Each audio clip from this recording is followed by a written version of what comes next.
What is up, everybody? So today I want to do a video talking about what we should do when we go back to the gym. A lot of gyms are starting to open back up. A lot of us are eager to get back to the gym, but I think some people, myself included, are a little confused about how to navigate this situation, dependent on what we were doing during this time in quarantine, how to go back to the gym. And if you're not considering it, I think it would be really important to consider. Because if you just go back to the gym and do what you were doing prior to all of this, you may run yourself into the ground really quickly.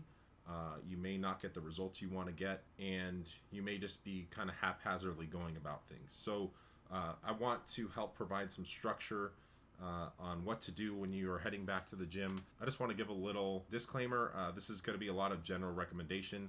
So this is going to be very dependent on your individual needs, your individual goals, and kind of what was going on the last 3 months or so.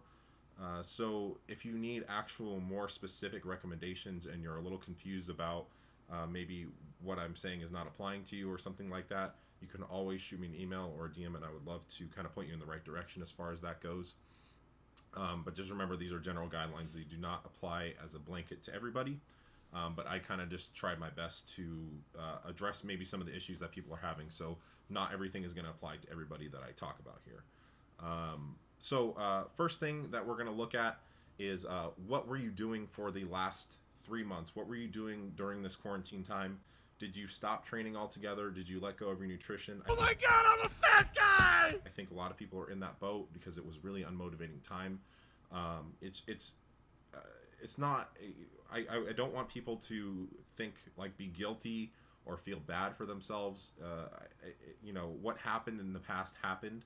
So this is a great opportunity to start fresh and to move forward from a lot of those things. It is statistically apparent that alcohol sales are up, that junk food sales are up. So a lot of people might be in this boat. This may be a great opportunity to reverse some of the damage that happened during the quarantine and really put yourself in a great position. If you're in that boat, there's a lot of things that you may need to do. If you were training really consistently, on your diet really consistently, it may be a little bit easier to ease into that, and I'll get into the specifics for that. But the basic things that you should be doing, if you were not already doing, I'm going to go over right now. If you're not doing some of these things and you were really consistent, I would suggest you just continue. You start doing these things and you continue to do them for most of your weightlifting career or your bodybuilding career or whatever your goals are. They're things that people who are successful at dieting and training, they're things that people are consistently do that are successful at reaching their goals. First, let's say start weighing yourself daily. Get a good idea for where you're at. If you are not already tracking your calories, this is a great time to start tracking your calories. You need to get a good sense of how your weight is holding with the amount of food you're eating. It may be smart to maybe even not modify your actual diet just yet and just see what happens when you eat your normal amount of food, what your weight does. Usually people end up at their set point without thinking about it, unless you are eating a lot of energy dense foods, then you may be gaining weight. But usually people are usually in a maintenance without even thinking about it. They're usually just kind of intuitively eating. So it may be smart to just look at what you're currently eating, the current calories, and see what your weight is doing. Because if you're eating a certain amount of calories and your weight is maintaining, it may be smart to kind of shift out some of those energy-dense, highly palatable foods and shift in some more nutrient-dense health foods to kind of support your bodybuilding and your fitness goals. Another great thing is now start getting your protein to about 1 gram per pound. That is a great place to start. It's kind of what I would say the maintenance recommended amount of protein is. You can shift up or down depending on if you're trying to gain weight or lose weight. Like if you're trying to lose weight, maybe you can pull that number more towards 1.2 grams per pound, or if you're trying to gain weight, closer and closer to 0.8. But a great place to start is 1 gram per pound and see what your body does, see how your hunger is. If you are not satiated at 1 gram per pound, you can always move that number up. Just know once you start getting into 1.5 and above, there is no real added benefit except for maybe satiety. Normalize your sleep schedule. I know a lot of people are going to have random sleep schedules. Like myself, it's kind of been sporadic because I don't have, I'm not working currently. I'm not going to the gym on a consistent basis per se. So it would be really smart to make sure you're getting 8 hours of sleep per night. Make sure you're not using electronics close to sleep. Starting to get 8 hours and getting to bed at a consistent time every night, especially if you are someone like myself who is not currently working and your job is going to open up around the same time gyms open up. Really smart to get back on that schedule, because sleep controls so many variables, such as your metabolism. Deprived sleep will increase your hunger hormone ghrelin. A lot of negative complications come from not getting enough sleep. So I mean, if you're not already doing that, that is a huge thing for just your health in general, and something you should be doing all the time, is making sure you're getting good sleep and good sleep hygiene. One thing is a great option to do is, if you have one of these people who is buying more junk food during this quarantine time, is get the junk food out of your house, get the trigger foods out of your house. For me, that's just something that I have to keep out of my house, because I know that if they're around, I will eat a lot of them. So start getting some of that stuff out, getting some of the more, nutrient dense stuff in, some steak, chicken. Have healthier snacks like carrots and almonds and stuff lying around, maybe in more visible spaces, so you tend to not go towards that junk as much. Create various inventories, so keeping the junk food out of reach in maybe a high cabinet or in a locked cupboard, inside of a container, so you actually have to think about getting it, even in your car, so you have to go out and grab it if you really, really want it. Is very important. That's probably some of just the basic guidelines. If you're not already doing those things, great place to start. As you're starting to get maybe more in the mode of getting back to the gym, getting back into a routine. So nutrition and activity, a good place to start here. So the way I look at nutrition is I never react first, or I never make adjustments first. I first look at data. That is why I'm saying track your calories first, track your weight first, get a good idea for what's going on there, because I never make adjustments based on perceived notions of what's going to happen. I take the data first. So if you go back to the gym and you're thinking, oh, I'm going to increase all my food because I'm going to be working out and it's going to increase my calorie expenditure, I'm going to need more calories to support weight training, that is absolutely true, but everybody is different. Your EAT, which is your exercise activity thermogenesis, is only 5% of your daily calories burned. It's very, very little. And then for some people, it may be even less, especially depending on your exercise activity. And especially if you're kind of easing back into training, it's not going to be a lot of calories. So it doesn't make sense to bump your calories up 1,000, especially if you haven't even started exercising yet. Take the data that you have, get your calories at a level where maybe you're maintaining your weight, and then decide how you're going to adjust your calories once you maybe have even trained for a week. You're not going to lose muscle mass if you lose a little bit of weight, especially if you have your protein at a gram per pound and you're providing adequate stimulus. But then you can know if you're trying to gain weight, you have to add more calories. But if you just haphazardly add a bunch of calories, most likely you're just going to gain fat, and then, with more fat gain, with more water weight, it's also hard to decide where your physique is at and where to go. What is this? I got titties. So always observe the data first, and then make adjustments. That's how I personally approach things, and have some data. So have your weight every day. Have your food tracked in a tracker or in a spreadsheet.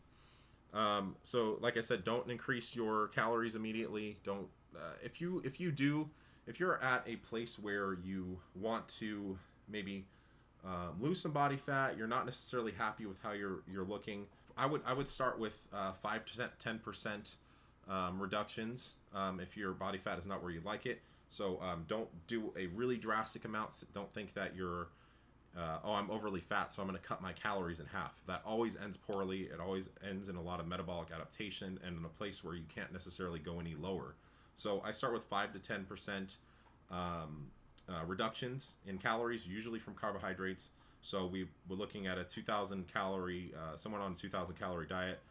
We're looking at 100 to 200 calories from mostly carbohydrates. I would recommend sometimes a little bit of fat, usually not protein. That may even be going up, so you may even have to pull more carbohydrates to make up for that reduction.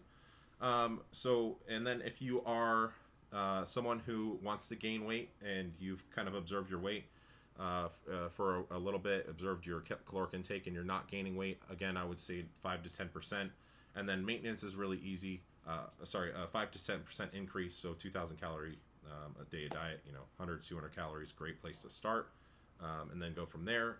And looking at your, if you're trying to maintain weight, it's really easy. Usually most people are out of maintenance, and if you are gaining weight at your current caloric intake, like I said, shift out the the not I don't want to say bad, shift out the calorically dense, highly palatable food, shift in the healthy food or the more nutrient dense food, and just see what your weight does. If you're gaining weight or losing weight and you want to maintain, obviously you're going to either increase or decrease food, and then just find a place where you level. I would recommend for a lot of people, maintenance is a great place to start. It's a great place to maybe stay for a couple weeks, because if you weren't training, or you weren't training with the loads that you would have liked to have trained with, you're going to experience a recomposition effect where you're going to lose a little bit of fat and you're going to gain a little bit of muscle, and then get a good idea of where to go from there. So I'm going to start at maintenance, and I'm going to kind of go from there. I'll probably stay at maintenance for a couple weeks once the gyms open back up. I think it's a great place for a lot of people to start, especially if you're not overly fat or overly lean, to a place where it's not sustainable for yourself. Okay, and then activity. I would always recommend, most people are going to be pretty inactive during this time, myself included. My calories or my daily energy expenditure dropped a lot because I was working my job, which I was at probably 10 to 13,000 steps a day, and when I'm not working, I go down to like 5 or 6,000. So and then if you're also not working and you're not making an effort to get up and walk around, you're probably closer to 2, maybe 3,000, if that, a day.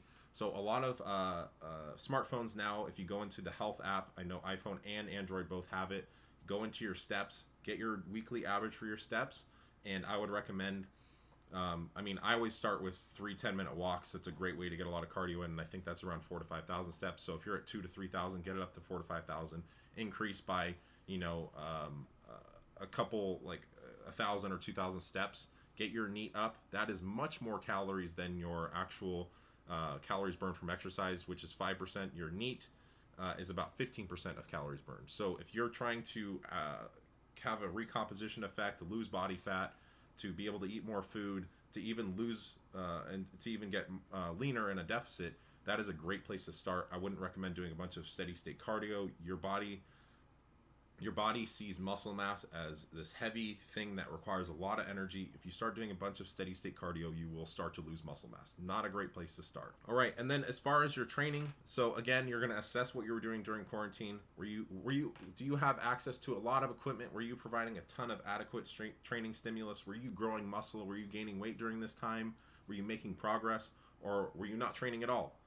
And where do you lie on that spectrum, right? Do you have, like for myself, I'm probably somewhere in the middle where I didn't have that much weight, didn't have super adequate training stimulus, so I probably maintained most of my muscle mass, probably didn't grow much at all, and so my actual fatigue levels aren't going to be super high, whereas maybe here they might be really high, especially if you're going to be like, oh, I'm going to jump right into the gym and you're already at a high fatigue level. You're just going to crash and burn really quickly, and same with here. You don't want to necessarily jump in the deep end if you're at a really low training stimulus.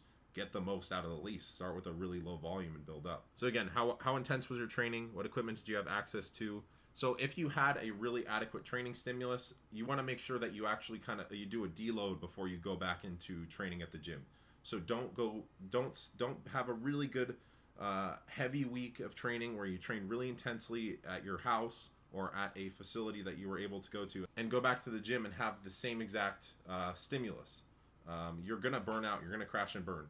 I would say the only scenario where you would do a similar stimulus, you would do a similar intensity, is if the equipment you have access to at home is very similar to the equipment you have access to at the gym, and you're following a set program where your fatigue is managed and you're aware of how much you have. If not, I would say deload and just kind of reset before you jump back into the gym. If you're someone on the spectrum over here where you had no access to no equipment, you didn't exercise at all, or you exercised very little, it would be very smart to, maybe you don't necessarily need to deload, but very smart to work your way up. And I would say even if you're over here with tons of training fatigue and stimulus, work your way up. Start at the lowest possible volume, the lowest possible proximity to failure, 4 reps in reserve, and 5 to 10 sets per body part per week, making sure your frequency is about 2 times per week or so, or if not more, and start there and build your way up. There's no need to start at the highest volume with the highest proximity to failure, training to failure and 20 sets per body part per week. I know that's very tempting and you may want to really do that, especially after having all this time off, but why not do 5 sets with 4 reps in reserve and get some gains and be able to eke out more weeks? Because what happens is if you start really close to failure and you start with a really high volume, you can only sustain that for a couple weeks before your body stops responding. You increase your injury risk. Don't dive in the deep end. Build up, pyramid up. Track your lifts, track your proximity to failure, track your volume, and slowly build up over time. If you jump right into this, you're going to crash and burn really quickly, and your amount of time that you get to spend in the gym is going to be reduced because you're managing injuries and you're managing fatigue, and you don't like training as much because you're tired and you're broken down. So it's tempting, but just go in and get a good feel for things, and don't burn yourself out. Build up to that amount of fatigue and that amount of stimulus. That's my recommendation. I think that's a great place to look at it. That's what I'm going to be doing as I step back in the gym. I'm going to start a new program. I'm going to start at a much lower reps in reserve. It'll make you so much hungrier when you get to that high training stimulus where you're just like, man, I just really want to smash it. I want to go all in. It's gonna be so many weeks of like you weren't training, or you weren't training super hard, or you didn't have a whole lot of stimulus, and then you get back to the gym and you get reintroduced to everything, and you're like, man, I just want to go so hard. And then once it's time to put your foot on the gas pedal, it's been so many weeks of not being allowed to do that. I know I'm really eager to go in and just smash it, so I'm gonna kind of hold off, and then that last week I'm gonna be able to just really kill it, and all the weeks prior too, I'm gonna be so focused because I'm kind of holding off that amount of intensity. As you provide more and more stimulus, just adjust your calorie needs as you go. Like I said, use the data, use the amount of volumes you're using, use the amount of calories you're consuming, and your actual current goals to adjust based on that. Like I said, I gave you the recommendations of how I would adjust. 5 to 10% usually from carbohydrates. Up or down is usually a great place to adjust. You don't really need to mess around with protein too much unless you need more satiety, or you want to push your carbs higher. Keep it lower if you want to push your carbs higher. Keep it higher if you want more satiety. Adjust your calories based on your goals and where you're trying to go. But like I said, ease back into training, ease back into everything. Start collecting data, getting a good idea for where you're at, and that's a great place to start, and that's a great place to continue to get gains as the gyms are opening up. All right, guys, that's it. I hope it wasn't too long-winded. Hope you have a good idea for what to do when you step back in the gym. And if you don't, after watching this video, like I said, just hit me up, email or DM, and I can help point you in the right direction. And another thing I want to say, someone pointed this out. It was Nick's Strength and Power. It's a good thing to be aware of as stepping back in the gym, is make sure that you follow your gym's guidelines as far as like the rules around the coronavirus, COVID-19, because one, we want to keep everybody safe, and two, we don't want to get access to the gym and then they take that away because we are not complying. Unfortunately, a lot of people are frustrated they have to comply with some of these rules, but it's better than not having the gym. So just try your best to comply with everything, and so we can keep the gyms open and continue to make progress and things like that. I know it's kind of a bummer for a lot of people, but it's what we got to do right now. So anyway, I hope this video helped you out. If you'd like to see more content, please leave a like on the video, subscribe. Anyway, I wish you guys all a ton of great progress when the gyms open back up. Stay safe, and I'll talk to you all soon. That's the problem with the American cinema. Can't handle any complexity in it, Don't make me think. I just want to be entertained.